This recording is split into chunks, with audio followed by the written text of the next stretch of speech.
क्रिया। क्रिया किसे कहते हैं? जिस शब्द से किसी काम का करना या होना पाया जाए उसे क्रिया कहते हैं। अब इस चित्र में देखिए आप, क्या दिखाई दे रहा है? किसान हल चला रहा है। अब किसान क्या कर रहा है? हल चला रहा है। अब चलना क्या हो गई? चलाना क्या हो गई? क्रिया हो गई। दूसरे चित्र में देखेंगे, बच्चे खेल रहे हैं। बच्चे क्या कर रहे हैं? खेल रहे हैं। तो खेलना क्या हो गई? क्रिया हो गई। पक्षी आकाश में उड़ते हैं। पक्षी क्या कर रहे हैं? आकाश में उड़ रहे हैं। तो उड़ना क्या हो गई? क्रिया हो गई। आगे चित्र में देखो आप, माली फूल तोड़ रहा है। माली क्या कर रहा है? फूल तोड़ रहा है। और फूल तोड़ना क्या हो गई? तोड़ना क्या हुई? क्रिया हुई। इस तरह से क्रिया को, किसी भी काम को करना या होना जिस शब्द के द्वारा हमें पता चलता है उसे क्रिया कहते हैं।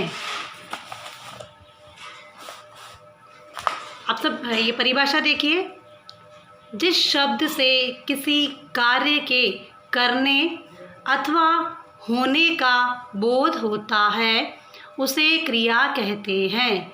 जैसे मोहन खाना खा रहा है। अब खा रहा है क्या है यहाँ पर? क्रिया। क्या खा रहा है? खाना खा रहा है। तो खाना क्या हो गई? क्रिया हो गई। राम पत्र लिख रहा है। राम क्या कर रहा है? पत्र लिख रहा है। तो लिखना क्या हुआ यहाँ पे? क्रिया हो गई। क्रिया के मूल रूप को क्या कहते हैं? धातु कहते हैं। क्रिया के मूल रूप को क्या कहते हैं? धातु कहते हैं। जैसे पढ़, लिख, खा, पी, चल, सुन इत्यादि। ये सभी क्या है? धातु रूप है। क्रिया के मूल रूप है जिन्हें क्या कहते हैं? धातु कहते हैं।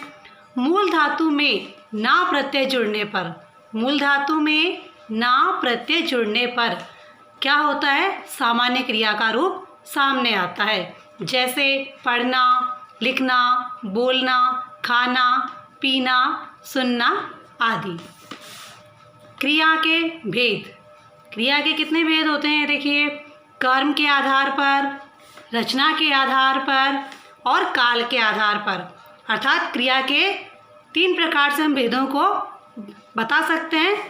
कर्म के आधार पर अलग होते हैं और रचना के आधार पर अलग होते हैं, काल के आधार पर अलग होते हैं। आज हम कर्म के आधार पर क्रिया के भेद पढ़ेंगे। कर्म के आधार पर 2 भेद होते हैं, अकर्मक क्रिया और सकर्मक क्रिया।